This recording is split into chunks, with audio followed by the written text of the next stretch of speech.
Finish म्हणतं बी जाईना. मग होऊ दे की लाईव्ह कॅन्सल होईल. आता त्याला फोन लावून विचार येऊ घेत ना.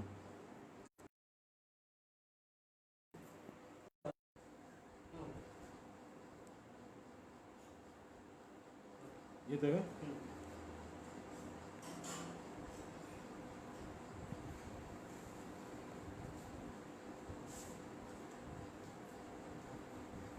बहुजन नायक ग्रुपच्या या पेजवर मी इंजिनियर चंद्रप्रकाश देगलूरकर, संस्थापक अखिल भारतीय गुरु रविदास समता परिषद, अखिल भारतीय बहुजन समता परिषद आणि राष्ट्रीय महासचिव नॅशनल भीम आर्मी बहुजन एकता मिशन या सामाजिक चळवळीमधील मी एक सामाजिक कार्यकर्ता आहे आणि बहुजन नायक महानायक मान्यवर कांशीराम साहेब यांच्याकडे सुद्धा मी सामाजिक परिवर्तनाच्या चळवळीतील एक महामेरू या नात्यानेच मी पाहतो. कारण आम्हाला सामाजिक चळवळ ही मान्यवर कांशीराम साहेबांच्या माध्यमातून समजली. आम्ही रविदासांना पाहिलं नाही, आम्ही फुल्यांना पाहिलं नाही, आम्ही शाहू महाराजांना पाहिलं नाही, आम्ही बाबासाहेब आंबेडकरांना आम्ही पाहिलं नाही. परंतु जेव्हा आम्ही मान्यवर कांशीराम साहेबांच्या सहवासामध्ये आलो आणि जेव्हा आम्ही त्यांच्याकडे पाहिलं तर आम्हाला सर्व हे महापुरुष मान्यवर कांशीराम साहेब यांच्यामध्ये पाहायला मिळाले. म्हणून मी सामाजिक दृष्टीने सामाजिक परिवर्तनाचे एक महामेरू या देशातील सामाजिक परिवर्तनाचा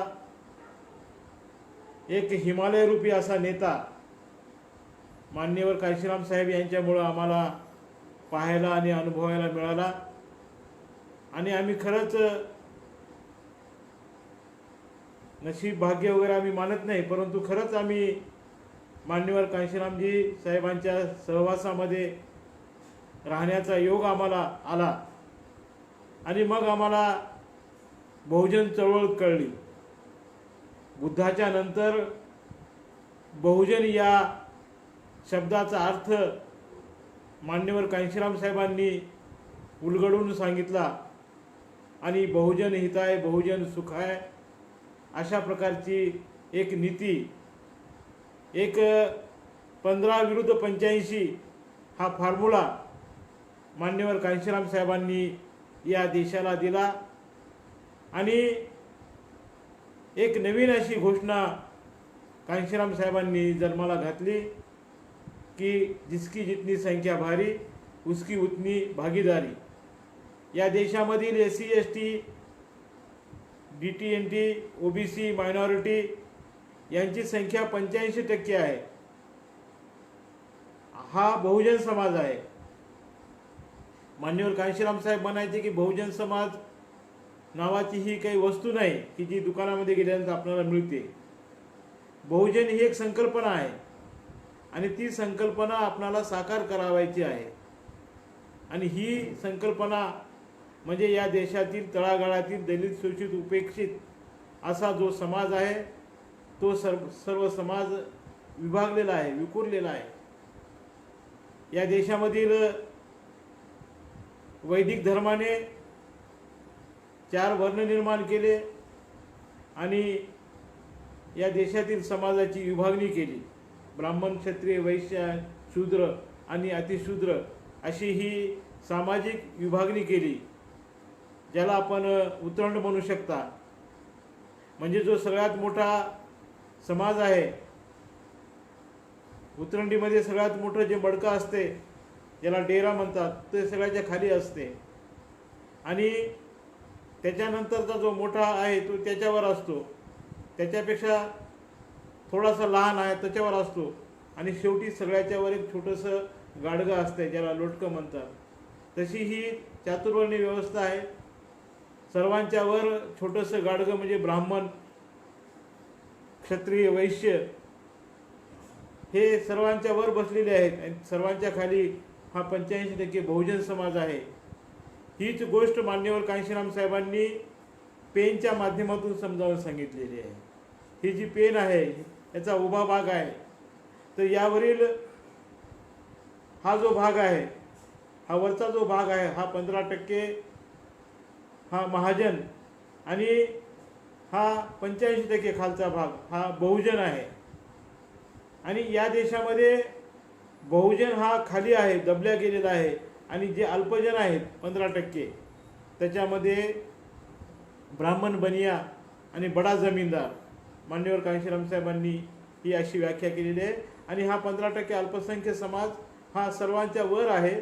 आणि जो बहुजन समाज आहे 85% या देशामध्ये जो समाज आहे तो सर्वांच्या खाली आहे. आणि सगळ्याच्या खाली अतिशूद्र आहे, त्याच्यानंतर शूद्र आहे, त्याच्यानंतर ओबीसी आहे, त्याच्यानंतर अल्पसंख्याक मायनॉरिटी आहे.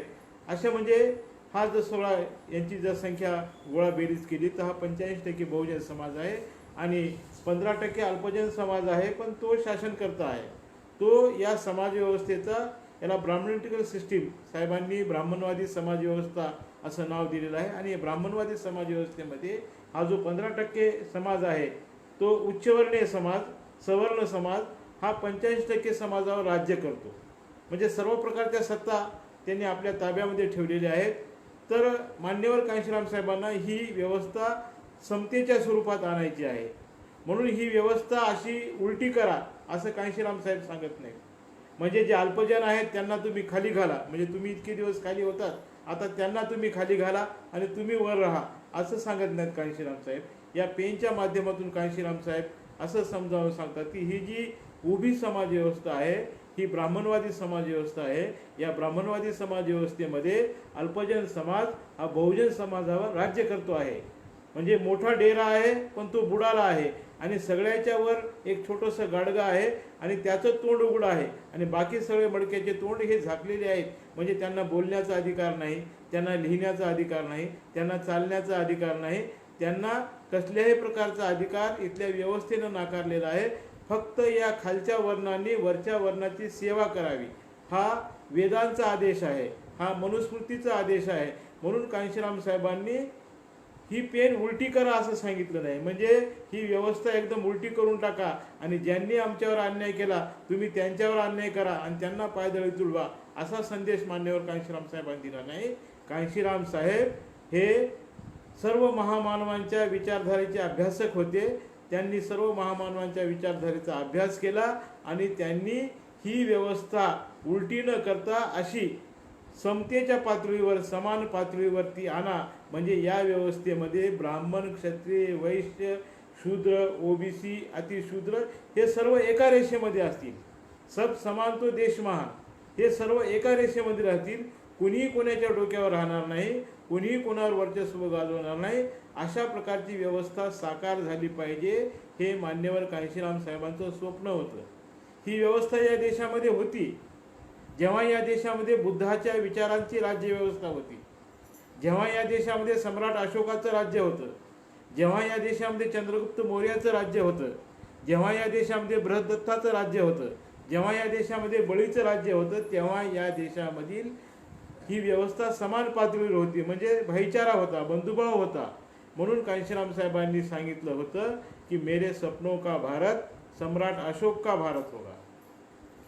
ही सम्राट अशोकाच्या संकल्पनेतील समतेची व्यवस्था साकार करण्यासाठी म्हणून कांशीराम साहेबांनी आपल्या जीवनातील सर्व सुखाचा त्याग केला, नोकरीचा राजीनामा दिला, लग्न करणार नाही अशी शपथ घेतली आणि बहुजन समाज हेच माझं घर आहे आणि या बहुजन समाजाच्या उद्धारासाठी, बहुजन समाजामध्ये स्वाभिमान निर्माण करण्यासाठी माझं संपूर्ण आयुष्य मी समर्पित करत आहे अशा प्रकारचा संकल्प मान्यवर कांशीराम साहेबांनी केला. तर त्यांच्या संबंधाने मान्यवर कांशीराम साहेब आणि परिवर्तनवादी चळवळ या विषयावर मी आज बोलणार आहे. मान्यवर कांशीराम साहेबांचा जन्म पंजाब राज्यामध्ये रोपड जिल्ह्यातील खवासपूर तालुक्यामध्ये बुंगाग्राम, फिरतीपूर बुंगाग्राम या छोट्याशा खेड्यामध्ये कांशीराम साहेबाचा जन्म 15 मार्च 1934 रोजी झाला.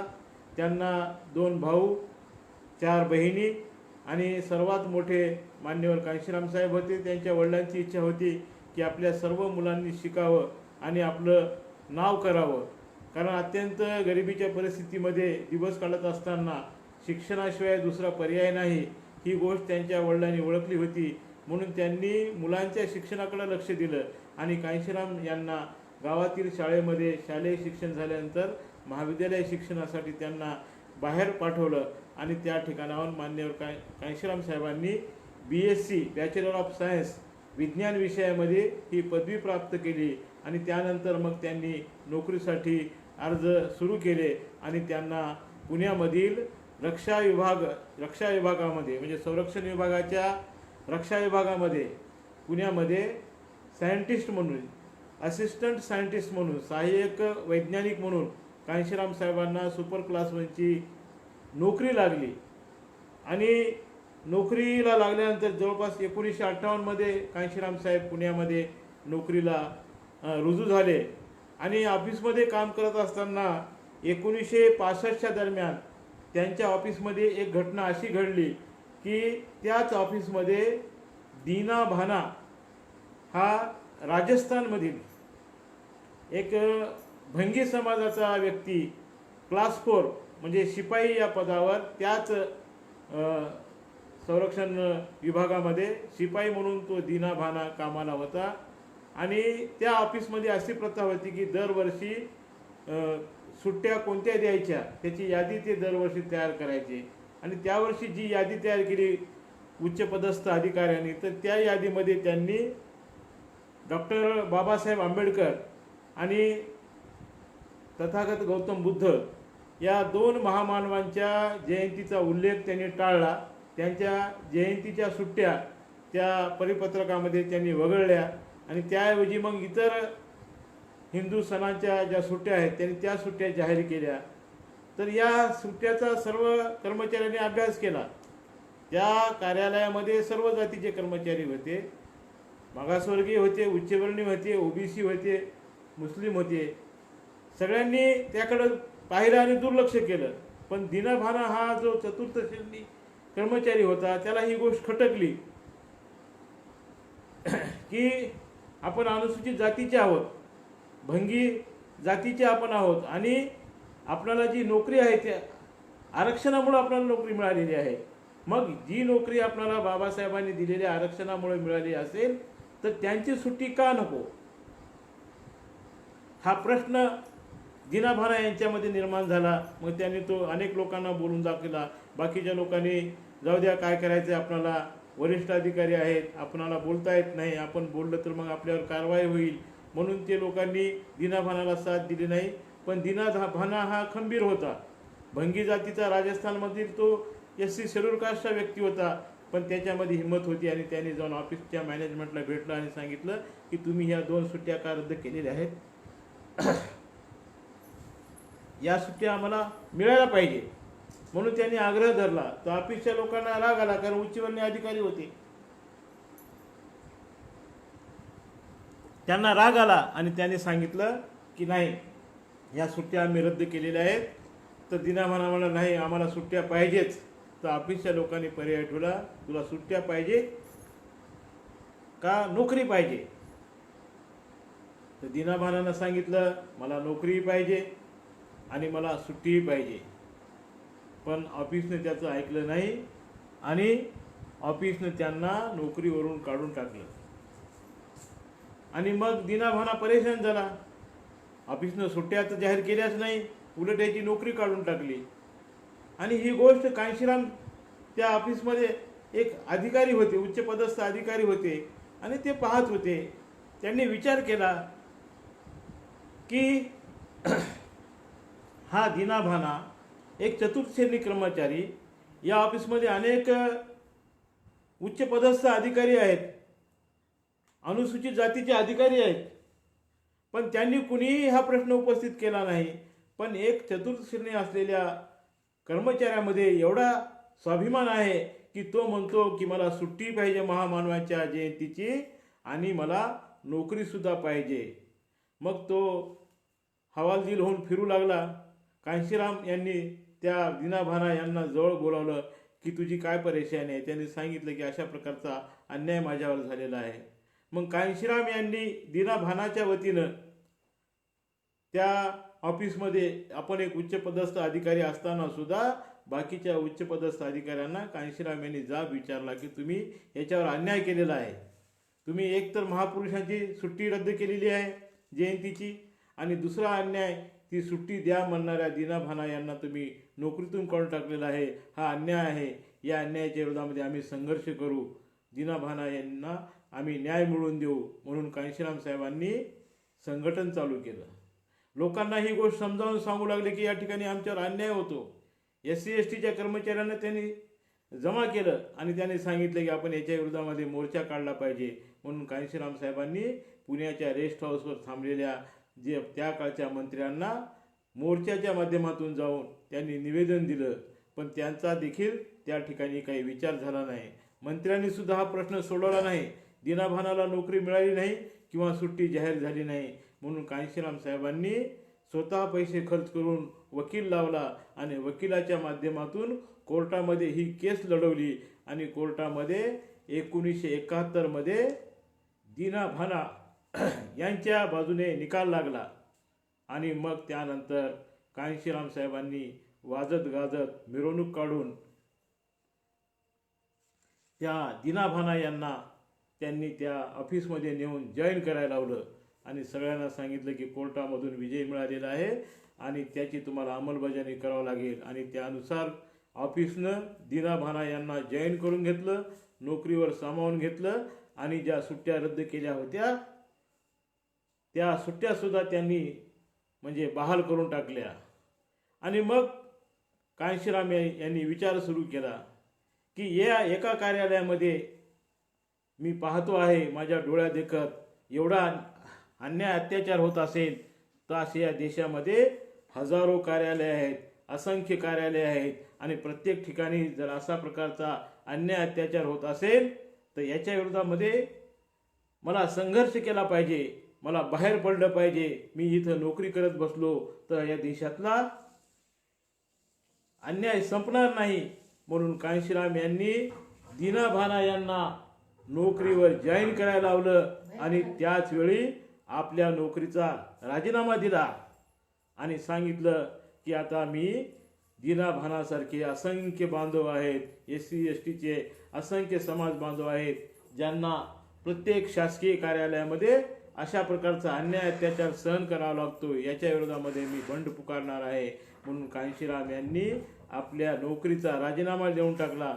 दीनाभानाला नोकरीला जॉईन करायला लावलं आणि स्वतःची नोकरी सोडून दिली. आणि मग तेव्हा घरी जाऊन रूमवर जाऊन त्यांनी आपल्या आईला 35 पानाचं पत्र लिहिलं आणि सांगितलं की मी आता नोकरी करणार नाही, मी नोकरीचा राजीनामा देऊन टाकलेला आहे आणि मी घरी येणार नाही,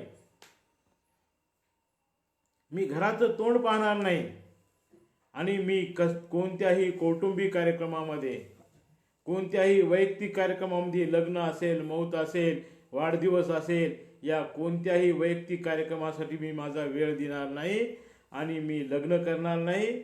मी कोणत्याही बँकेमध्ये स्वतःच्या नावानं 1 रुपयासुद्धा मी जमा ठेवणार नाही आणि या देशामध्ये कुठेही कोणत्याही भागामध्ये मी माझ्या नावानं 1 इंचसुद्धा जमीन मी ठेवणार नाही.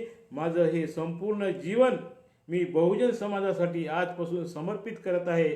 अशा प्रकारचा संकल्प करणारं पत्र, 35 पानाचं पत्र पुण्यातून कांशीराम यांनी पंजाबमध्ये आपल्या आईला पाठवलं आणि तेव्हापासून कांशीराम साहेबांनी कर्मचाऱ्यांचं संघटन सुरू केलं. सुरुवातीला अनुसूचित जाती, अनुसूचित जमाती, इतर मागासवर्गीय, धार्मिक अल्पसंख्याक कर्मचारी कल्याण संस्था ही रजिस्टर्ड संस्था कांशीराम यांनी नोकरीचा राजीनामा दिल्यानंतर पुण्यामध्ये धर्मादा आयुक्ताकडं नोंदणीकृत केली आणि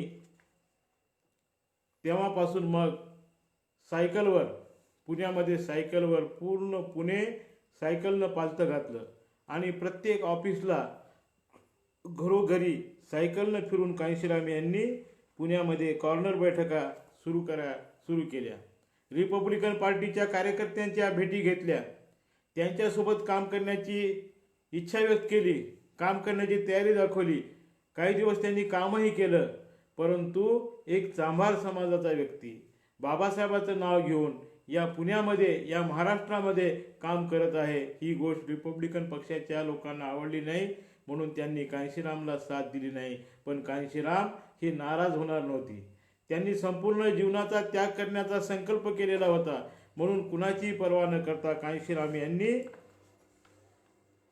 पुण्यामध्ये 6 डिसेंबर 1973ला बामसेफ ही कर्मचाऱ्यांची संघटना स्थापन करण्याची घोषणा केली. बामसेफचा अर्थ असा आहे BAMCEF, backward and minority community employees federation. B म्हणजे बॅकवर्ड, अँडचं A, मायनॉरिटीचं M, कम्युनिटीचं C, एम्प्लॉईजचं E आणि फेडरेशनचं F, असं बामसेफ BAMCEF ही कर्मचाऱ्यांची संघटना स्थापन करण्याची घोषणा बाबासाहेब आंबेडकरांच्या महापरिनिर्वाण दिनी म्हणजे 6 डिसेंबर 1973 रोजी मान्यवर कांशीरामजी यांनी केली. आणि मग या संघटनेचा प्रचार प्रसार पुण्याच्या बाहेरसुद्धा कांशीराम यांनी सुरू केला. मग मुंबई, नागपूर, जळगाव, अमरावती असं करत कांशीराम यांनी मध्य प्रदेशमध्ये भोपाळ या भागामध्ये प्रवेश केला. आणि त्यानंतर मग उत्तर प्रदेशामध्ये झांसी असेल, लखनौ असेल, अलाहाबाद अशा प्रदेशामध्ये कांशीराम यांनी बामसेफचा प्रचार प्रसार सुरू केला. त्याच्यानंतर मग हरियाणामध्ये, मग त्यानंतर पंजाबमध्ये आणि त्यानंतर मग दिल्लीमध्ये कांशीराम यांनी प्रवेश केला. आणि त्यांनी 1976मध्ये दिल्लीमध्ये बामसेफचं अधिकृत कार्यालय काढलं. आणि त्यानंतर 1977ला कांशीराम यांची मायावती यांच्यासोबत भेट झालेली आहे.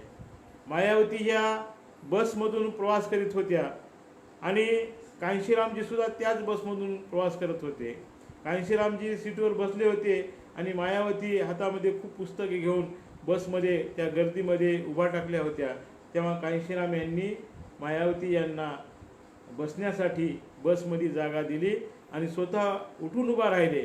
आणि मायावतीच्या हातामधील खूप सारी पुस्तकं पाहून कांशीरामने मायावती यांना प्रश्न केला की एवढी सारी पुस्तकं वाचून तुम्ही कोण होणार आहात, तुम्हाला काय व्हायचं आहे, तू क्या बनना चाहती है. तर मायावतीने सांगितलं मैं कलेक्टर बनना चाहती हूँ. अभी क्या करती हो, मैं अभी टीचर हूँ और मैं पढ़ लिख कर ज़्यादा अभ्यास करके मैं कलेक्टर बनना चाहती हूँ. कांशीराम साहेबांनी मग त्यांचा पत्ता घेतला आणि मग दुसऱ्या दिवशी शोधून काढत रात्रीला आपले 2 सहकारी घेऊन कांशीराम यांनी मायावती यांचं निवासस्थान गाठलं. त्यांच्या वडिलांची भेट घेतली की तुमच्या मुलीमध्ये खूप चांगले गुण आहेत, ती अभ्यासू आहे आणि तिच्यामध्ये धाडस आहे, डेअरिंग आहे, डॅशिंगनेस आहे. तर या मुलीला कलेक्टर बनवण्यापेक्षा राजकारणामध्ये जर पाठवलं तर मी कलेक्टरची बॉस तिला बनवू शकतो. असंख्य कलेक्टरही तिच्या हाताखाली काम करू शकतात. पण मायावती यांच्या वडिलांना या गोष्टीवर विश्वास नव्हता. त्यांनी कांशीराम यांना नकार दिला की नाही, असं कुठं होऊ शकते काय, कलेक्टर झालं म्हणजे संपूर्ण जिल्हा ताब्यामध्ये राहतो. पण मायावती यांना कांशीराम यांनी सांगितलं की एक कलेक्टर एका जिल्ह्यावर राज्य करतो आणि मी जर तुला मुख्यमंत्री बनवलं तर असंख्य कलेक्टर जितके काही त्या राज्यामध्ये 35-40 जिल्हे आहेत उत्तर प्रदेशामध्ये, त्या सर्व जिल्ह्यांची तू बॉस होतील आणि सगळे कलेक्टर तुझ्या मागे पुढं फिरतील. ही गोष्ट मायावती यांना पटली आणि मग मायावती यांनी आपल्या घराचा त्याग करून जे ऑफिस कांशीरामजी यांनी सुरू केलं होतं त्या ऑफिसमध्ये राहून मायावती यांनी बामसेफचं काम मोठ्या प्रमाणामध्ये प्रचार प्रसाराचं काम त्यांनी सुरू केलं. आणि मग 1980मध्ये कांशीराम आणि मायावती यांनी संपूर्ण देशभरामध्ये आंबेडकर यात्रा नावाचा कार्यक्रम सुरू केला. बाबासाहेबांच्या नावानं यात्रा काढून त्यांनी देशातील सर्व भागामध्ये, विशेषतः उत्तर भारतामध्ये मोठ्या प्रमाणामध्ये फुले शाहू आंबेडकरी विचारांचा प्रचार सुरू केला. कांशीराम साहेबांनी नारा दिला, जय भीम का नारा गूंजेगा भारत के कोने कोने में. म्हणजे बाबासाहेबांचा विचार मला देशाच्या कानाकोपऱ्यामध्ये घेऊन जायचा आहे. बाबासाहेबांची जन्मभूमी महाराष्ट्र आहे, परंतु बाबासाहेबांचा विचार मला देशाच्या कानाकोपऱ्यामध्ये घेऊन जायचा आहे. आणि बाबासाहेबांच्या लेकरांच्या मर्जी बगैर, बाबा साहब के बच्चों के मर्जी के बगैर मैं इस देश का शासन चलने नहीं दूंगा. म्हणजे या देशाची शासन व्यवस्था जर चालवायची असेल कुणाला, तर ती बाबासाहेबांच्या मर्जीशिवाय चालू शकत नाही. म्हणून कांशीराम साहेबांनी नारा दिला, जय भीम का नारा गूंजेगा भारत के कोने कोने में. मग बाबासाहेबांच्या बरोबरच कांशीराम यांनी महाराष्ट्रामध्ये जन्मलेले महात्मा ज्योतिराव फुले असतील, महाराष्ट्रामध्ये ज्यांची कर्मभूमी आहे, जन्मभूमी आहे, असे राजर्षी छत्रपती शाहू महाराज असतील, यांचे विचार सुद्धा मान्यवर कांशीराम साहेबांनी देशामध्ये पोचवायला सुरू केली. तामिळनाडूमध्ये जन्मलेले पेरियार रामास्वामी नायकर आहेत, केरळमधील नारायण गुरु आहेत, यांचे विचार मान्यवर कांशीराम साहेबांनी देशभर सांगायला सुरुवात केली. पंजाबमधील लोक मान्यवर कांशीराम साहेबांना विचारायचे की हे फेटेवाले बाबा कौन है, ये जो फेटा बंदे वाला है, ये जो दाढ़ी है, ये कौन है. तेव्हा कांशीराम साहब म्हणायचे कि ये महात्मा फुले है. महात्मा फुले ने क्या किया? महात्मा फुले ने गुलामगिरी के विरोध में संघर्ष किया, शिक्षा का अभियान चलाया. हे कांशीराम जी समजावून सांगायचे. मग दुसरे बाबा कोण है, फेटेवाले बाबा कोण है? मग ये शाहू महाराज है, हे मान्यवर कांशीराम समजून सांगायचे. ये टाय वाले बाबा कोण है, ये सूट पहने वाले बाबा कोण है? तर कांशीराम साहेबांनी आसाममध्ये असेल, पंजाबमध्ये असेल, गुजरातमध्ये असेल, सगळ्या प्रदेशामध्ये की ज्यांना बाबासाहेबांचं नाव माहीत नव्हतं, ज्यांना फुल्यांचं नाव माहीत नव्हतं, ज्यांना शाहू महाराजांचं नाव माहीत नव्हतं, अशा सर्व प्रदेशामध्ये बुद्ध, रविदास, फुले, शाहू, आंबेडकर या कांशीराम साहेबांनी या आंबेडकर यात्रेच्या माध्यमातून 1980 मध्ये संपूर्ण देशामध्ये काढला. कर्मचाऱ्यांचं संघटन बामसेफच्या माध्यमातून बहन मायावती आणि कांशीराम यांनी मोठ्या प्रमाणामध्ये कर्मचाऱ्यांमध्ये जागृती आली आणि देशातलं सगळ्यात मोठं कर्मचाऱ्यांचं संघटन बामसेफ हे नावारूपाला आलं. आणि यांच्या माध्यमातून कांशीराम साहेबांनी कर्मचाऱ्यांना पे बॅक टू द सोसायटी, ज्या समाजामध्ये आमचा जन्म झालेला आहे त्या समाजाचं आम्ही काहीतरी देणं लागतो, म्हणून आपण त्या सामाजिक ऋणाची जाणीव ठेवून आपण परतफेड केलं पाहिजे. सामाजिक ऋण आमच्यावर आहेत, समाजामुळे आम्हाला नोकरी मिळालेली आहे. समाजाला जे आरक्षण आहे, आरक्षण हे कोण्या वैयक्तिक व्यक्तीला नाही, कोण्या एका माणसाला आरक्षण दिलेलं नाही. त्याचा जो समाज आहे, जेवढ्या प्रमाणामध्ये आहे, या देशामध्ये अनुसूचित जातीची लोकसंख्या 15% आहे, म्हणून अनुसूचित जातीला 15% आरक्षण या देशातील संविधानाने दिलेलं आहे. या देशामध्ये अनुसूचित जमातीची लोकसंख्या 7.5% आहे, म्हणून त्यांच्या संख्येच्या प्रमाणामध्ये या देशातील संविधानामध्ये 7.5% आरक्षण हे अनुसूचित जमातीसाठी आहे. म्हणजे जिसकी जितनी संख्या भारी उसकी उतनी भागीदारी हे तत्व मान्यवर कांशीराम साहेबांनी सांगितलं. आणि त्यानुसार या देशामध्ये जे आरक्षण आहे ते आरक्षण हे माझ्या गुणवत्तेमुळे नाही, मी किती हुशार आहे हे देशामध्ये पाहिलं जात नाही, माझे दात पाहिले जात नाही, तर माझे जात पाहिली जाते. हे भयान वास्तव मान्यवर कांशीराम साहेबांनी सांगितलं. आणि हे जे नोकरी तुम्हाला मिळालेली आहे, ही नोकरी तुमच्या बुद्धिमत्तेमुळे मिळाली नाही, तुम्ही किती हुशार आहात म्हणून ही नोकरी मिळाली नाही, ही तुम्हाला म्हणजे शासकीय सेवेमध्ये तुमची भागीदारी म्हणून बाबासाहेब आंबेडकर यांनी आरक्षण दिलेलं आहे. तुमच्या समाजाच्या नावाने हे आरक्षण आहे, म्हणून तुमच्या समाजाला दिलेली ही नोकरी आज तुम्हाला ती गिफ्ट म्हणून मिळालेली आहे, तुम्हाला भेट म्हणून मिळालेली आहे. मग ज्या समाजानं तुम्हाला नोकरी भेट दिलेली आहे त्या समाजाचं ऋण तुम्ही काय फेडणार? ज्या समाजातून तुम्ही अधिकारी बाहेर आलेला आहात, ज्या समाजामधून तुम्ही मोठमोठे कर्मचारी म्हणून बाहेर पडलेला आहात, पण तो समाज आज कोणत्या अवस्थेमध्ये आहे? आजही चर्मकारांचा व्यक्ती जर फुटपाथवर बसून बूट पॉलिश करत असेल, गटाईचं काम करत असेल, तर त्या समाजातून तुम्ही अधिकारी झाल्यानंतर तुमची ही नैतिक जबाबदारी बनते की तुम्ही ज्या समाजामधून आलेला आहात त्या समाजाकडे तुम्ही मागे वळून पाहिलं पाहिजे. पे बॅक टू द सोसायटी, म्हणजे ज्या समाजामधून तुमचा जन्म झालेला आहे त्या समाजाकडे तुम्ही मागे वळून पाहिलं पाहिजे. हा संदेश मान्यवर कांशीराम साहेबांनी समाजाला दिला. आणि मग तुमच्याकडे जो काही थोडं बहुत जीव आलेला आहे, जसं लिंबूमध्ये थोडासा रस असतो तसा रस तुमच्यामध्ये आलेला आहे, आणि बाकीचा समाज तर हा निरस आहे, त्याच्यामध्ये काहीच नाही आहे. समाजावर अन्याय अत्याचार मोठ्या प्रमाणामध्ये होतात, समाजाचं शोषण होते, त्याच्यामुळं त्याच्याकडे ताकद राहिलेली नाही. पण या नोकरीमुळं, या समाजानं तुम्हाला दिलेली जी गिफ्ट म्हणून नोकरी दिलेली आहे, त्या नोकरीमुळं तुमच्या जीवनामध्ये थोडासा रस आलेला आहे. म्हणून जो रस तुमच्या जीवनामध्ये आलेला आहे त्याची तुम्ही परतफेड केली पाहिजे. ज्या समाजानं तुम्हाला ही नोकरी दिलेली आहे त्याची तुम्ही परतफेड केली पाहिजे. म्हणून पे बॅक टू द सोसायटी हा सिद्धांत कांशीराम साहेबांनी बामसेफच्या माध्यमातून कर्मचाऱ्यांना समजावून सांगितला, आणि त्या माध्यमातून तुम्ही थोडंसं आर्थिक योगदान सामाजिक कार्यासाठी दिलं पाहिजे.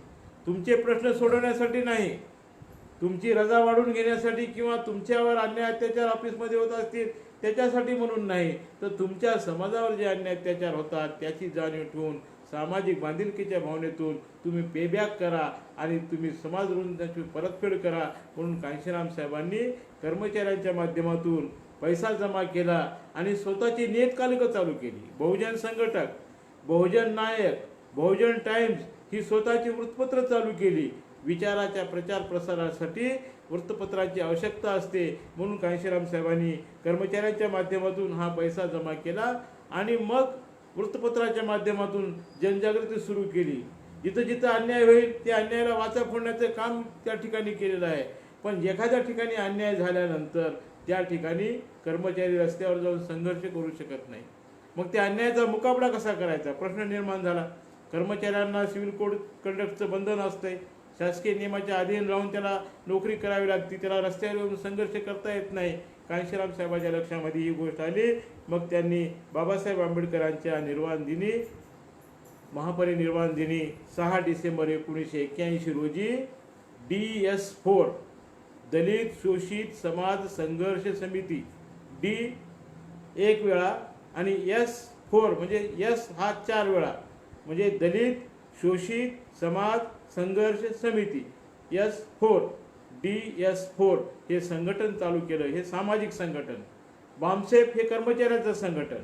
कर्मचारी रस्त्यावर येऊ शकत नाही, संघर्ष करू शकत नाही, आंदोलन करू शकत नाही, म्हणून कांशीराम साहेबांनी याच्यामध्ये अनोंदणीकृत अराजकीय अशी DS4 ही दलित शोषित समाज संघर्ष समिती ही DS4 स्थापन केली. आणि त्या माध्यमातून मग दिल्लीतील दलितांच्या किंवा गोरगरीब समाजाच्या झोपडपट्टीचा प्रश्न असेल, त्यांच्या पाण्याचा प्रश्न असेल, त्यांच्या रस्त्याचा प्रश्न असेल, त्यांच्या वीज बिलांचा प्रश्न असेल किंवा त्यांच्या विजेच्या समस्येचा प्रश्न असेल, तर या सर्व प्रश्नावर लढा देण्यासाठी आणि मनुवादी मीडिया जो आमच्यावर अन्याय अत्याचार करतो त्याच्या विरोधामध्ये सुद्धा संघर्ष करण्यासाठी कांशीराम साहेबांनी वृत्तपत्रावर मोर्चे काढले, टेलिव्हिजन ऑफिसवर मोर्चे काढले, दूरदर्शन केंद्रावर मोर्चे काढले. म्हणजे DS4च्या माध्यमातून कांशीराम साहेबांनी दिल्लीमध्ये झुग्गी झोपडीओं का संघर्ष फार मोठं आंदोलन केलं. आणि असे अनेक समस्या आहेत ज्या रस्त्यावर येऊन लढल्या जातात. यासाठी DS4नं काम चालू केलं. पण या देशातील मीडिया प्रसार माध्यमं ही बहुतेक ब्राह्मणवादी व्यवस्थेच्या हातामध्ये, ब्राह्मण लोकांच्या हातामध्ये आहेत. मग त्यांनी DS4ला बदनाम करण्याचं कट कारस्थान सुरू केलं. कांशीराम साहेबांनी तेव्हा एक नारा दिला होता की ब्राह्मण बनिया ठाकूर छोड, ब्राह्मण बनिया ठाकूर छोड. छोड या शब्दावर लक्ष द्या तुम्ही. कांशीराम साहेबांनी DS4चा नारा दिला होता, ब्राह्मण बनिया ठाकूर छोड बाकी सारे DS4. ब्राह्मण बनिया ठाकूर छोड बाकी सारे DS4. पण वर्तमानपत्रामध्ये असं छापून आलं, ब्राह्मण बनिया ठाकूर चोर. काय छापूनलं वर्तमानपत्राने? काय छापलं? प्रसार माध्यमाने काय छापलं? ब्राह्मण बनिया ठाकूर चोर बाकी सारे DS4. म्हणजे कांशीराम ब्राह्मणाला, बनियांना, ठाकूरांना चोर म्हणतात. अशा प्रकारची अफवा सगळीकडे पसरून टाकली आणि डचा म करून कांशीरामच्या या मुवमेंटला, DS4ला बदनाम करण्यासाठी मीडियाने फार मोठ्या प्रमाणामध्ये प्रयत्न केला. पण त्याची पर्वा कांशीराम साहेबांनी केली नाही. त्यांनी कुण्याही समाजाला चोर म्हटलेलं नाही, पण इथल्या व्यवस्थेनं त्यांना जाणून बुजून बदनाम करण्यासाठी म्हणून छोडच्या ऐवजी चोर हा शब्द टाकला आणि बदनाम करण्याचा प्रयत्न केला. पण कांशीराम यांनी मनुवाद्यांच्या कोणत्याही कटकारस्थांना किंवा कोणत्याही त्यांच्या प्रयत्नांना कांशीराम यांनी भीक घातली नाही. आपलं जे ध्येय आहे, आपलं जे उद्दिष्ट आहे, त्या पद्धतीनं आपण काम करायचं म्हणून ही सामाजिक चळवळ मोठ्या प्रमाणामध्ये गतिमान केली. पण सामाजिक चळवळ किती दिवस चालवणार? कारण सर्व कायदे संसदेमध्ये होतात, सर्व नियम विधानसभेमध्ये बनतात. बाबासाहेबांचं एक वाक्य मान्यवर कांशीरामजी नेहमी सांगायचे की political power is the master key by which we can open all type doors. तिजोरीच्या सर्व दरवाजांना उघडायचं असेल तर राजकीय सत्ता ही एक अशी मास्टर की आहे, ही एक अशी गुरुकिल्ली आहे की ज्याच्या माध्यमातून सर्व प्रकारच्या दरवाजांचे कुलप उघडता येतात. हा बाबासाहेबांचा सिद्धांत मान्यवर कांशीराम साहेबांनी सांगितला.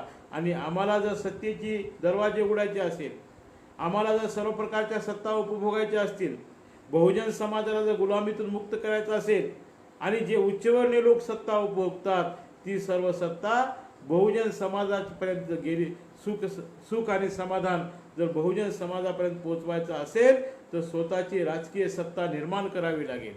कांशीराम साहेबांनी RPI मध्ये काम करून पाहिलं, पण त्या ठिकाणी त्यांना काम करू देण्यात आलं नाही. म्हणून कांशीराम साहेबांनी बाबासाहेबांचा विचार, बाबासाहेबांचीच विचारधारा पुढे नेण्यासाठी म्हणून बाबासाहेब आंबेडकरांच्या जयंतीच्या दिवशी 14 एप्रिल 1984 रोजी बहुजन समाज पक्षाची स्थापना केली.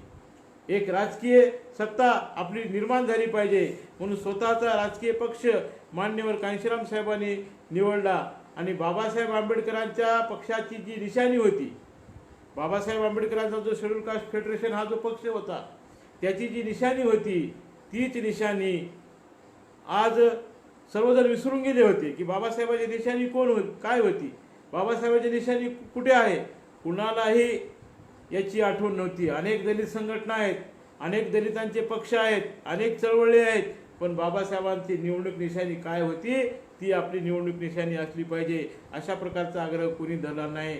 परंतु बाबासाहेब आंबेडकरांच्या विचाराचे खरे अनुयायी मान्यवर कांशीराम साहेब असल्यामुळे त्यांनी बाबासाहेब आंबेडकरांची निशाणी हत्ती ही बहुजन समाज पक्षाची निशाणी राहील अशी घोषणा केली. आणि बाबासाहेब आंबेडकरांच्या रिपब्लिकन पक्षाचा जो झेंडा होता निळा झेंडा, तोच झेंडा बहुजन समाज पक्षाचा झेंडा राहील. म्हणून BSP की क्या पहचान, नीला झेंडा हाती निशाण.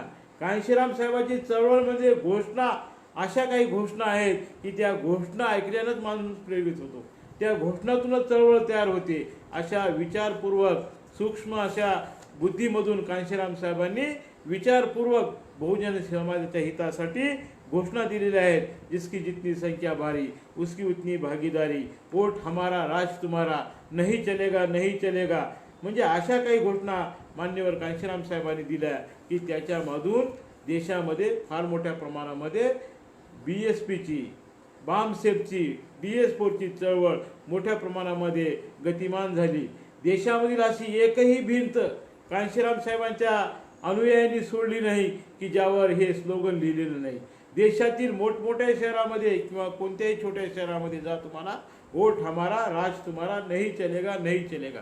बहुजन समाज एवढ्या मोठ्या प्रमाणामध्ये आहे आणि सगळं मतदान आमच्याकडे आहे, मतदान आमचं आणि सरकार तुमचं, हे चालणार नाही, हे चालणार नाही. अशा घोषणा मान्यवर कांशीरामजींनी यांनी BSPच्या माध्यमातून, बामसेफच्या माध्यमातून, DS4च्या माध्यमातून देशातल्या सगळ्या भिंतीवर ज्या ज्या शासकीय इमारती आहेत त्या सगळ्या इमारतीवर या घोषणा दिसायच्या. त्यांनी रातोरात स्वतः उभा टाकायचे कांशीरामजी आणि रात्रीचे 2 वाजले, 3 वाजले, 4 वाजले, पहाट झाली तरी कांशीरामजी हे पेंटिंग करण्यामध्ये आणि त्या ठिकाणी हत्तीचं सिम्बॉल काढायचं आणि ही पेंटिंग करून घ्यायची आणि त्यावर अशा सुंदर घोषणा लिहायच्या.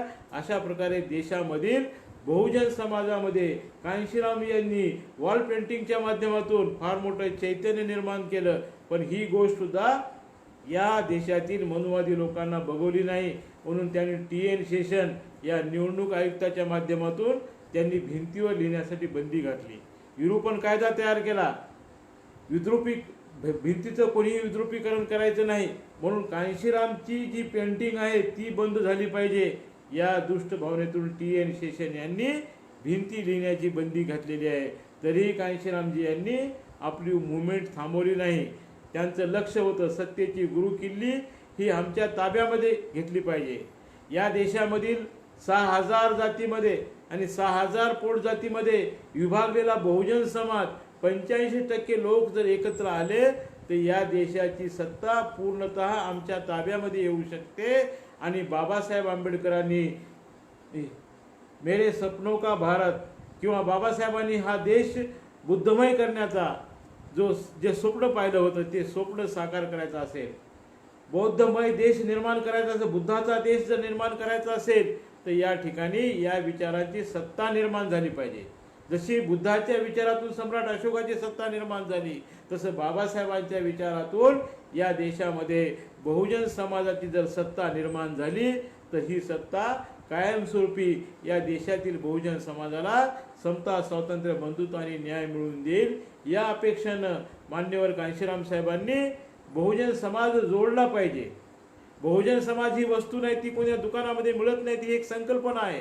म्हणून ही संकल्पना साकार करण्याचा प्रयत्न करा आणि बहुजन समाज आपण एकत्र करा. SC, ST, OBC मायनॉरिटीला एकत्र करा, यांच्यामध्ये भाईचारा निर्माण करा.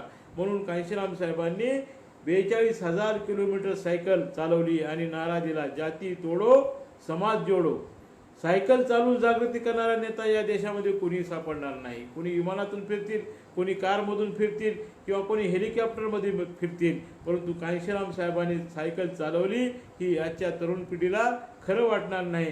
परंतु कांशीराम साहेबांनी 42,000 किलोमीटर सायकल चालवून या देशामध्ये मोठ्या प्रमाणामध्ये जनजागृती केली आणि सामाजिक परिवर्तन घडवण्यासाठी त्यांनी मोठ्या प्रमाणामध्ये प्रयत्न केले. पण बामसेफच्या माध्यमातून BSPला मोठ्या प्रमाणामध्ये पैसा मिळत होता. ही गोष्ट सुद्धा येथील मनुवाद्यांना पाहत नव्हती. येथील जे प्रस्थापितांचे पक्ष आहेत, जे मनुवादी पक्ष आहेत, या पक्षांना ही गोष्ट पाहत नव्हती. कांशीरामचे पक्ष एवढ्या मोठ्या प्रमाणामध्ये कसा काय वाढतो? या कांशीरामकडे पैसा कुठून आहे? त्याच्याकडे तर काहीच नाही, तो तर संन्यासी आहे. घर नाही, दार नाही, लेकरू बाळ नाही, नोकरी नाही, बायको नाही, काहीच नाही. मग तरीही कांशीराम या देशामध्ये एवढ्या मोठ्या प्रमाणामध्ये मुवमेंट का चालवतो? कारण कांशीरामला कर्मचारी पैसा देतात. म्हणून DK खापर्डेच्या माध्यमातून, वामन मेश्रामच्या माध्यमातून बामसेफ ही फोडण्यात आली आणि वामन मेश्राम यांनी बामसेफचं रजिस्ट्रेशन करून, मूळ जी बामसेफ आहे त्या बामसेफचं रजिस्ट्रेशन करून कांशीराम यांच्या बामसेफमध्ये वामन मेश्राम, DK खापर्डे, तेजेंद्र सिंग झिल्ली यांनी फूट पाडली आणि कर्मचाऱ्यांचं संघटन हे खिळखिळ करण्याचं काम मनुवाद्यांच्या इशाऱ्यावर आमच्याच समाजाच्या माणसांनी या ठिकाणी केलेलं आहे. ही गोष्ट आम्ही लक्षामध्ये घेतली पाहिजे. मग नंतर कांशीराम साहेबांनी बहुजन समाज पक्षाच्या कामाकडे लक्ष दिलं मोठ्या प्रमाणामध्ये आणि कांशीराम साहेबांनी संपूर्ण देशामध्ये मोठ्या प्रमाणामध्ये, कांशीराम साहेब म्हणजे आंदोलन सम्राट, अनेक आंदोलन, अनेक चळवळी कांशीराम साहेबांनी केलेले आहेत. पुणे विद्यापीठाला राजर्षी छत्रपती शाहू महाराज यांचं नाव मिळालं पाहिजे यासाठी कांशीराम साहेबांनी 23, 24, 25 जुलै 1994 रोजी या 3 दिवसाचं राज्यस्तरीय परिसंवाद पुण्यामध्ये घेतलेला आहे आणि पूर्ण महाराष्ट्रामध्ये मोठ्या प्रमाणामध्ये जनजागृती कांशीराम साहेबांनी केली की पुणे विद्यापीठाला राजर्षी छत्रपती शाहू महाराज यांचं नाव मिळालं पाहिजे. काही लोकांना ही गोष्ट पावली नाही. कांशीराम कुठले? पंजाबमधले. मग पंजाबमध्ये जन्मलेला व्यक्ती महाराष्ट्रामध्ये येऊन शाहू महाराजांचं आंदोलन करतो, शाहू महाराजांची स्वाभिमानी चळवळ चालवतो, ही गोष्ट इथल्या मनुवादी लोकांना पाहवली नाही. म्हणून त्यांनी नारा दिला. वर्तमानपत्रामध्ये हेडिंग छापून आल्या, कांशीराम घाशीराम तुझं महाराष्ट्रामध्ये काय काम. या वर्तमानपत्राच्या हेडिंग तुम्ही आजही काढून पाहू शकता. कांशीराम यांनी मोठ्या प्रमाणामध्ये पुणे विद्यापीठाचा नामांतराचा लढा सुरू केल्यानंतर कांशीराम घाशीराम तुझं महाराष्ट्रामध्ये काय काम. शाहू महाराज आमचे आहेत, त्यांचं नाव पुणे विद्यापीठाला द्यायचं ते आम्ही पाहून घेऊ, अशा प्रकारच्या हेडिंग वर्तमानपत्रामध्ये छापून आल्या. आज कांशीराम जिवंत नाहीत, आणि ज्यांनी अशा प्रकारच्या हेडिंग छापल्या ते सुद्धा आज जिवंत नाहीत. मग त्यांनी काय केलं शाहू महाराजाचं? केलं का पुणे विद्यापीठाचं नामांतर? शाहू महाराजाचं नाही केलं. राष्ट्रमाता सावित्रीबाई फुले यांचं नाव दिलेलं आहे, काही हरकत नाही. राष्ट्रमाता सावित्रीबाई ह्या आमच्याच आहेत. त्यामुळं पण जे म्हणत होते की शाहू महाराज आमचे आहेत, आम्ही करू, जे काय करायचे ते आम्ही करू, मग त्यांनी हे का केलं नाही? पण कांशीराम यांनी आपला संघर्ष थांबवला नाही. बहीण मायावती यांची उत्तर प्रदेशामध्ये सत्ता आल्यानंतर रातोरात बहीण मायावती यांना आदेश दिला आणि बहीण मायावती यांनी रातोरात कानपूर विद्यापीठाला राजर्षी छत्रपती शाहू महाराजांचं नाव दिलं. उत्तर प्रदेशामध्ये राजर्षी शाहू महाराज यांच्या नावानं जिल्हा तयार केला. शाहू महाराज महाराष्ट्रातले आणि त्यांच्या नावानं जिल्हा तयार होतो उत्तर प्रदेशामध्ये. त्यांच्या नावानं विद्यापीठ तयार होते उत्तर प्रदेशामध्ये कानपूरमध्ये. आणि या महाराष्ट्रामध्ये अजूनही कोणत्याही विद्यापीठाला राजर्षी शाहू महाराज यांचं नाव देऊ शकलेलं नाही. म्हणजे राजर्षी शाहू महाराज यांच्या विचारांचे खरे पाईक कोण आहेत? हे मान्यवर कांशीराम साहेब आहेत, बहीण मायावती आहेत. म्हणून पुण्यामध्ये जो शाहू ट्रस्ट आहे, या शाहू ट्रस्टनं मायावती यांना शाहू गौरव पुरस्कार दिलेला आहे. कारण शाहूचं काम, ज्या कानपूरमध्ये शाहू महाराजांनी कुणबी समाजाची परिषद घेतली होती, त्या कानपूरला, त्या ठिकाणच्या विद्यापीठाला बहीण मायावती यांनी राजर्षी शाहू महाराजांचं नाव दिलं. आरक्षण शताब्दी महोत्सव असेल 26 जुलै 1902 रोजी शाहू महाराजांनी 50% आरक्षण दिलं. देशामधलं हे पहिलं आरक्षण आहे. आणि त्यानंतर मग बाबासाहेब आंबेडकरांनी संविधानामध्ये आरक्षणाची तरतूद केली. पण या देशामध्ये पहिलं आरक्षण आम्हाला कोणी दिलं असेल तर राजर्षी छत्रपती शाहू महाराज यांनी 26 जुलै 1902ला आरक्षण आम्हाला दिलं. याची आठवण कुणी ठेवली का? महाराष्ट्रामध्ये असंख्य आरक्षणाच्या बळावर मोठे झालेले अधिकारी आहेत, मंत्री आहेत, आरक्षणाच्या जागेवर निवडून आलेले आमदार आहेत, खासदार आहेत. पण या सगळ्यांना विसर पडला. या सगळ्या लोकांनी शाहू महाराजांच्या कामाचा विसर केला. परंतु उत्तर प्रदेशामधील मायावती, पंजाबमधील कांशीरामजी यांनी 26 जुलै 1902 या दिवसाची आठवण ठेवली. आणि 26 जुलै 2002 म्हणजे 100 वर्षानंतर या आरक्षणाचा शताब्दी महोत्सव साजरा झाला पाहिजे. म्हणून कोल्हापूरमध्ये 26 जुलै 2002 रोजी उत्तर प्रदेशहून असंख्य अधिकारी आले, बहीण मायावती आल्या, कांशीरामजी आले आणि देशभरातील त्यांचे लाखो कार्यकर्ते कोल्हापूरमध्ये आले. आणि आरक्षणाचा शताब्दी महोत्सव कोल्हापूरमध्ये सुरू झाला. आणि इथल्या महाराष्ट्र शासनानं त्या दिवशी विद्युत पुरवठा बंद करून टाकला. संपूर्ण राज्यामध्ये विद्युत पुरवठा बंद. तरीही न डगमगता मायावती यांनी आदेश दिला.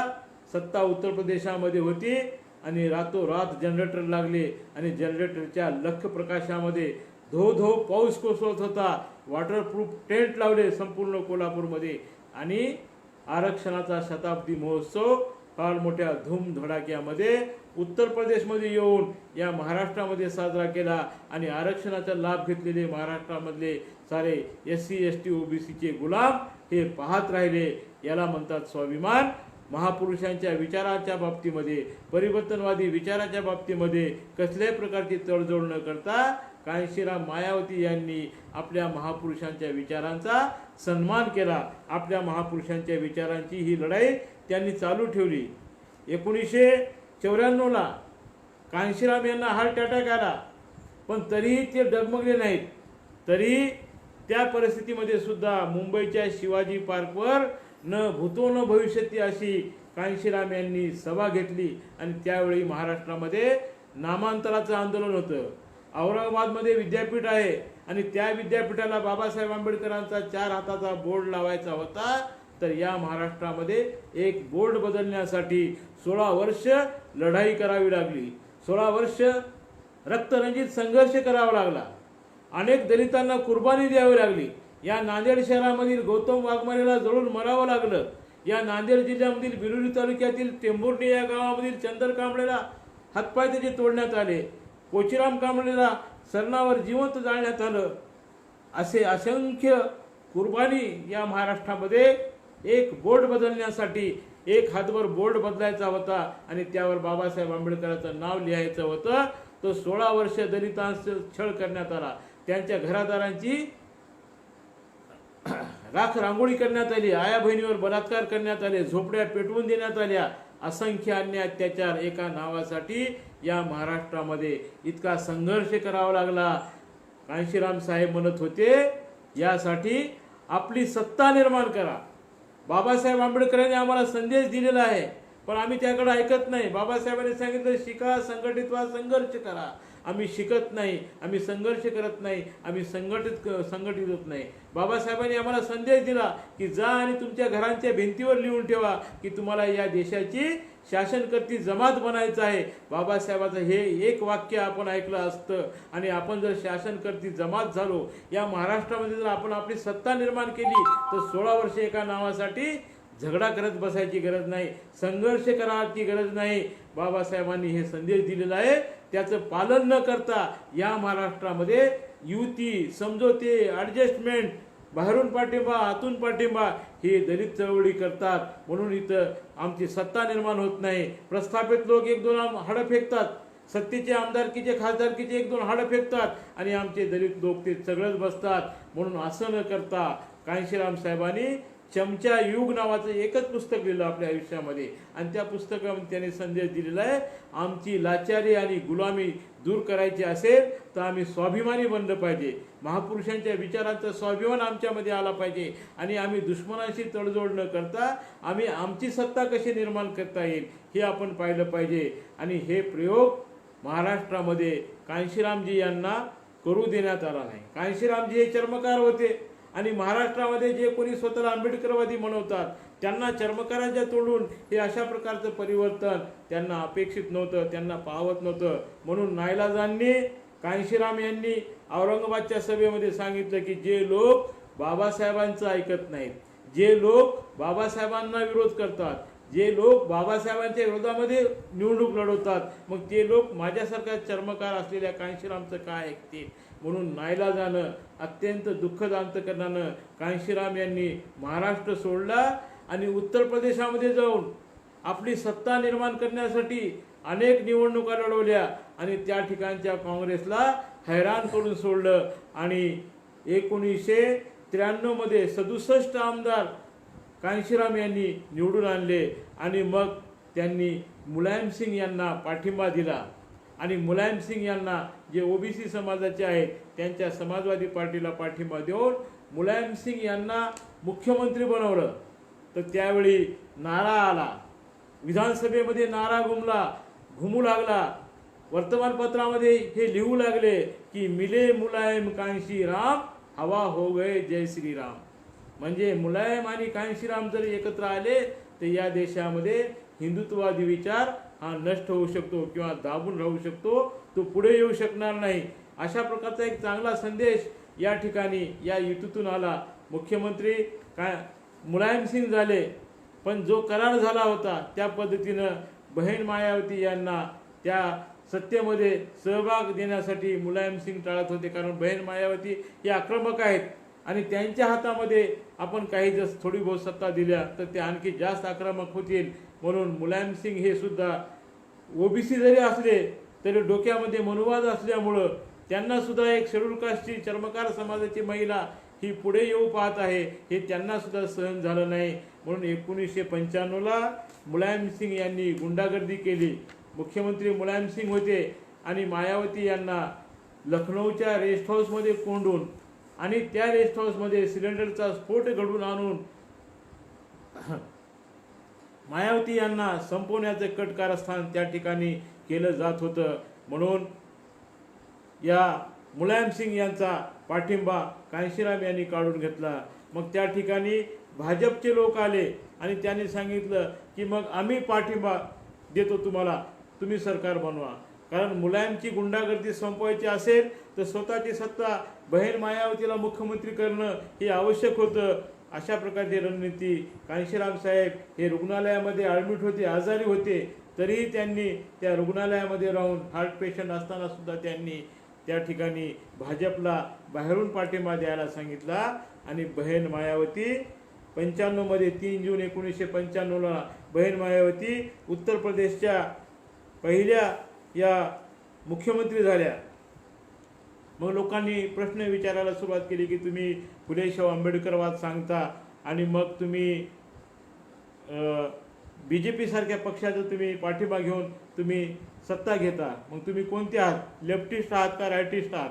म्हणजे लेफ्टिस्ट म्हणजे डाव्या विचारसरणीचे आणि रायटिस्ट म्हणजे उजव्या विचारसरणीचे.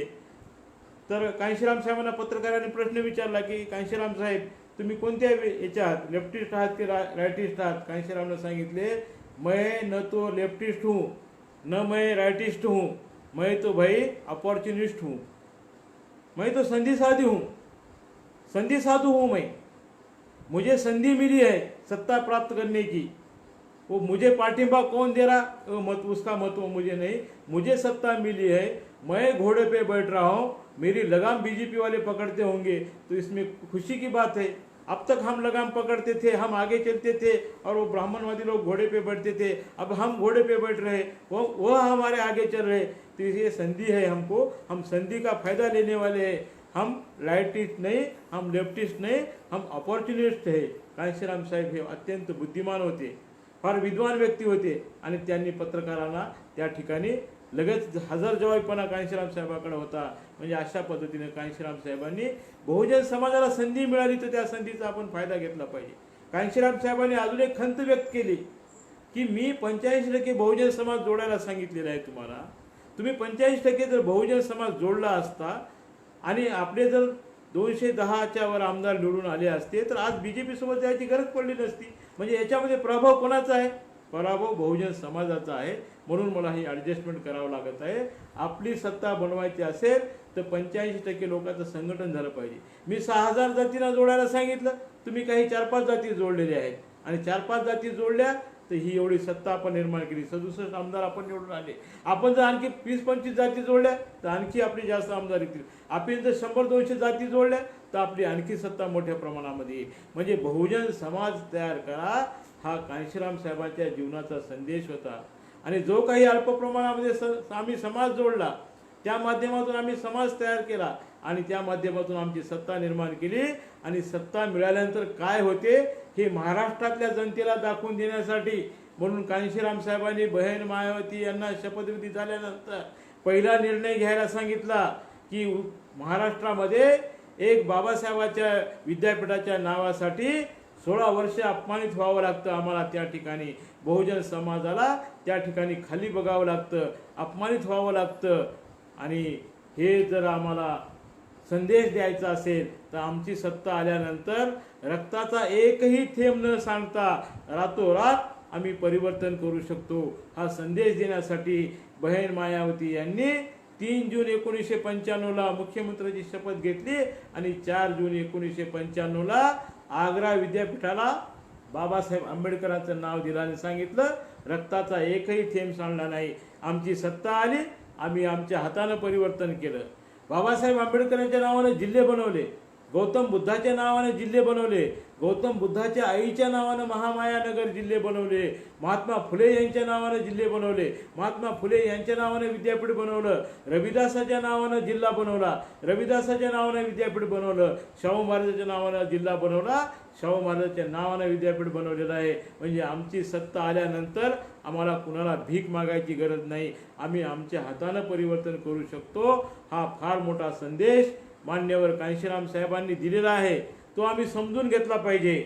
आणि जेव्हा 2000मध्ये या देशामध्ये BJPची सत्ता होती, अटल बिहारी वाजपेयी हे प्रधानमंत्री होते, तर त्यांनी संविधान समीक्षा आयोग स्थापन केला. म्हणजे या देशामधील संविधान यामुळं आज यांची सत्ता निर्माण होत आहे, बहुजन समाज संघटित होत आहे आणि ते आमच्यावर राज्य करत आहेत. मग ही संविधानच बदललं तर काय होईल? म्हणून या संविधानाची समीक्षा झाली पाहिजे आणि यामध्ये दलित शोषित उपेक्षित बहुजन समाजाच्या हितासाठी जे काही कलम आहेत, जे काही कायदे आहेत हे बदलले पाहिजे. यासाठी अटल बिहारी वाजपेयी तेव्हा प्रधानमंत्री होते आणि त्यांनी संविधान समीक्षा आयोग लागू केला आणि मग याची समीक्षा सुरू झाली. कांशीराम साहेबांनी डरकाळी फोडली, सावधान खबरदार, संविधानाला हात लावाल तर या देशामध्ये फार मोठ्या प्रमाणामध्ये रक्तपात होईल. म्हणून देशाच्या चारही कोपऱ्यामधून, कन्याकुमारीपासून, काश्मीरपासून, कारगिलपासून ते इकडे मुंबईपासून ते या संपूर्ण भागामध्ये देशाच्या चारही कोपऱ्यामधून मोठ्या प्रमाणात काढली आणि संविधान समीक्षा वापस करा, संविधान समीक्षा आयोग रद्द करा, अशा प्रकारच्या मागण्या करून मोठ्या प्रमाणामध्ये आंदोलन या देशामध्ये उभं केलं. याची भीती अटल बिहारी वाजपेयी यांना वाटली आणि त्यांनी ताबडतोब हा आयोग रद्द केलेला आहे. नसता या देशामध्ये संविधान राहिलं नसतं. या देशामध्ये कोणत्याही सोयी सुविधा सवलती या SC ST OBC मायनॉरिटीला राहिल्या नसत्या. कांशीराम साहेबांनी हा मनुवाद्यांचा डाव उधळून लावला आणि संविधान समीक्षा आयोग मोठ्या प्रमाणामध्ये त्या ठिकाणी रद्द करायला लागला. अशा पद्धतीनं रात्रंदिवस या देशामध्ये चळवळ करत असताना, या देशामध्ये आंदोलन करत असताना बहुजन समाजाचा कुठे प्रतिसाद मिळतो, कुठे मिळत नाही. आणि ज्या ठिकाणी संघटन होते त्या ठिकाणी संघटन फोडण्यासाठी मनुवादी पक्ष संघटना मोठ्या प्रमाणामध्ये कार्यकर्ते असतात, मोठ्या प्रमाणामध्ये तयार असतात. त्यांना फोडण्यासाठी ही मनुवाद्यांची यंत्रणा मोठ्या प्रमाणामध्ये तयारच असते. अनेक ठिकाणी अशा कार्यकर्त्यांना फोडण्यामध्ये मनुवादी संघटना यशस्वी होत आहेत. या गोष्टीची खंत कांशीराम साहेबांना होती. बहुजन समाज तयार होत नाही. आपलं आयुष्य वाढत चाललेलं आहे आणि रात्रंदिवस आपण संघर्ष करतो, सायकलवर फिरतो, अनेक रात्रंदिवस रॅल्या आहेत, अनेक कार्यक्रम आहेत, विविध जातींचे संमेलनं आहेत. या सगळ्या कामाच्या धामधुमीमधून आपल्याला हा समाज संघटित झालेला पाहायचा आहे. माझ्या स्वप्नामध्ये सम्राट अशोकाचं राज्यव्यवस्था साकार झालं पाहिजे ही एक संकल्पना आहे. ही संकल्पना या देशामध्ये साकार झाली पाहिजे. यासाठी बहुजन समाज मोठ्या प्रमाणामध्ये तयार झाला पाहिजे. म्हणून आपण जास्तीत जास्त परिश्रम केले पाहिजे. म्हणून तहान, भूक, झोप कशाची पर्वा न करता रात्रंदिवस कांशीराम यांनी देशभर मोठ्या प्रमाणामध्ये दौरे सुरू केले आणि अशाच एका दौऱ्यामध्ये जियागुडा या ठिकाणी नगरपालिका ग्राउंडवर कांशीराम साहेबांची 15 सप्टेंबर 2003 रोजी सभा होती आणि त्या सभेमध्ये त्यांना ब्रेन स्ट्रोक झाला.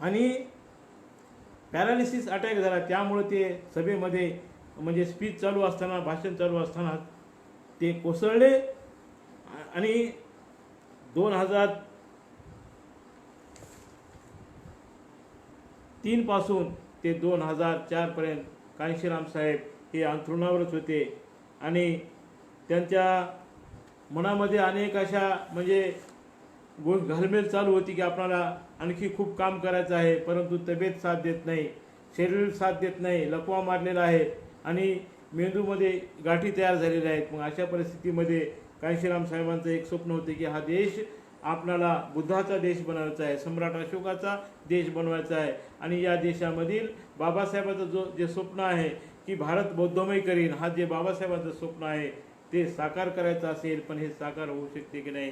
तरी अशा परिस्थितीमध्ये कांशीराम साहेबांनी चलो नागपूरचा नारा दिला.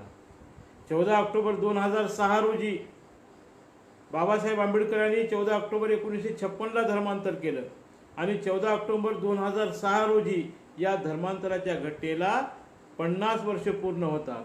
म्हणून याचा सुवर्ण महोत्सव, या बाबासाहेब आंबेडकरांच्या धर्मांतराचा सुवर्ण महोत्सव 9 कोटी चर्मकार आणि बहुजन समाजासह मी धर्मांतर करणार. कांशीराम साहेबांनी घोषणा केली, मी बौद्ध धर्म स्वीकारणार. 14 ऑक्टोबर 2006 रोजी या धम्मदीक्षेला 50 वर्ष पूर्ण होतात आणि तो सुवर्ण महोत्सव मी स्वतः धम्मदीक्षा घेऊन नागपूर या ठिकाणी मी त्या ठिकाणी धम्मप्रवेश करणार. अशा प्रकारची घोषणा मान्यवर कांशीराम यांनी केली आणि देशातील तमाम बहुजन समाजामध्ये खळबळ निर्माण झाली आणि चलो बुद्ध की ओर सर्व जाती जमातीचे लोक मान्यवर कांशीराम यांच्या आवाहनाला प्रतिसाद देऊन 14 ऑक्टोबर 2006 ची वाट पाहत होते. पण नीतीला हे पाहवलं नाही आणि 14 ऑक्टोबर 2006च्या पूर्वी 4-5 दिवस अगोदर 9 ऑक्टोबर 2006 रोजी मान्यवर कांशीराम यांनी या जगाचा निरोप घेतला. कारण असंख्य आजार होते, त्यामुळं त्यांना त्यांची जी संकल्पना होती की हा देश बुद्धमय झाला पाहिजे आणि या देशामध्ये 9 कोटी लोक धर्मांतरित झाले पाहिजे, ही मान्यवर कांशीराम साहेबांची जी तळमळ होती ते त्यांचं स्वप्न त्यांच्या अकाली निधनामुळं त्यांचं महापरिनिर्वाण झालं 9 ऑक्टोबर 2006 रोजी. म्हणून त्यांचं ते स्वप्न हे पूर्ण होऊ शकलं नाही आणि त्यांचे जे उत्तराधिकारी आहेत, कांशीराम साहेबांनी मरणापूर्वी आपला उत्तराधिकारी म्हणून बहीण मायावती यांची नेमणूक केली होती आणि मग बहीण मायावती यांनी 15 एप्रिल 2008 रोजी उत्तर प्रदेशामध्ये कांशीराम नगर नावाचा जिल्हा तयार केला आपल्या महामानवाच्या स्मृतीप्रित्यर्थ.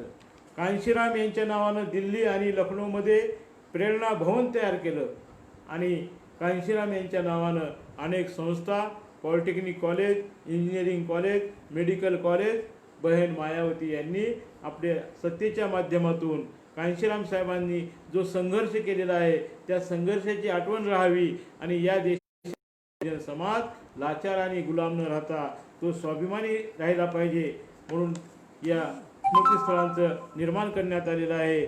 आणि आजही बहुजन समाजाचे लोक म्हणतात कांशी तेरी नेक कमाई, कांशी तेरी नेक कमाई, तूने सोती हुई कौम जगाई. कांशीरामनं काय केलं तर कांशी तुम्हारी नेक कमाई, तुमने सोती हुई कौम जगाई. हजारो वर्षे जो समाज या देशामध्ये झोपलेल्या अवस्थेमध्ये निद्रित अवस्थेमध्ये होता त्या समाजाला जाग करण्याचं काम कांशीराम साहेबांनी केलेलं आहे. म्हणून लोक स्वतः म्हणायचे, कांशीराम साहेबांनी म्हणायला सांगितलं नाही की मला तुम्ही असं म्हणा, पण लोक स्वतःहून म्हणायचे. याचा मी साक्षीदार आहे. 1991ला 14 एप्रिल 1991ला मध्य प्रदेशातील महू या ठिकाणी बाबासाहेब आंबेडकरांचा जन्मशताब्दी महोत्सव होता. बाबासाहेबांचा जन्म 14 एप्रिल 1891 रोजी झाला, तर त्याचा शताब्दी महोत्सव महाराष्ट्राच्या लोकांना लक्षात राहिला नाही. पण कांशीराम साहेबांनी महू या बाबासाहेबांच्या जन्मगावी मध्य प्रदेशामध्ये फार मोठी रॅली घेतली, फार मोठी सभा घेतली. त्या सभेला मी स्वतः उपस्थित होतो. कांशीराम साहेबांना त्या सभेच्या ठिकाणी भाजपची सत्ता होती मध्य प्रदेशामध्ये. भाजपचे लोक काहीतरी कटकारस्थान करून कांशीरामवर हल्ला करतील अशा प्रकारची परिस्थिती त्या ठिकाणी निर्माण झाली होती. म्हणून आमच्यासारख्या असंख्य कार्यकर्त्यांनी कांशीराम यांच्या भोवती संरक्षण कडं निर्माण केलं होतं. मी 4थ्या कड्यामध्ये होतो आणि असे आणखी 3-4 कडे होते. म्हणजे कांशीराम यांच्या भोवती असे कडे गोल गोल कार्यकर्त्यांनी हातात हात घालून तयार केले होते. तर त्या कार्यकर्त्यांच्या कड्यामधून 7व्या कडीमधून नारा आला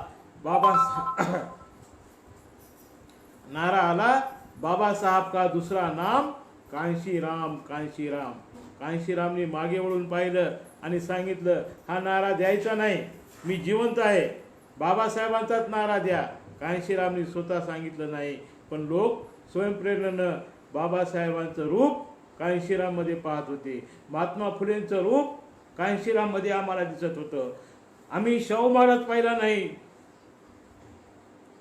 शाहू महाराजांचं प्रतिरूप आम्हाला कांशीराममध्ये दिसत होतं. रविदास आम्ही नाही पाहिला, रविदासाचं प्रतिरूप आम्हाला कांशीराममध्ये दिसत होतं. म्हणून लोकांनी स्वयंस्फूर्तीनं नारा दिला बाबासाहेब का दुसरा नाम कांशीराम, कांशीराम. हे कांशीराम यांनी या देशामध्ये परिवर्तनाचं खूप मोठं स्वप्न पाहिलं होतं. ते अल्प प्रमाणात का होईना या ठिकाणी पूर्ण झालेलं आहे. आणि कांशीराम आज आपल्यामध्ये नाही आहेत. धरा पर जब तक जीवन रहेगा, धरा पर जब तक जीवन रहेगा नहीं हो सकता तेरा मरण. धरा पर जब तक जीवन रहेगा नहीं हो सकता तेरा मरण. संघर्ष करेगा जब जब बहुजन, संघर्ष करेगा जब जब बहुजन, जाग उठेगा तेरा जीवन. संघर्ष करेगा जब जब बहुजन, जाग उठेगा तेरा जीवन. म्हणजे जेव्हा जेव्हा या देशामध्ये बहुजन समाज जागृत होईल, संघटित होईल, संघर्ष करेल, ते मान्यवर कांशीराम साहेबांचंच काम आहे. मान्यवर कांशीराम साहेबच त्या कामाला आशीर्वाद देत आहेत.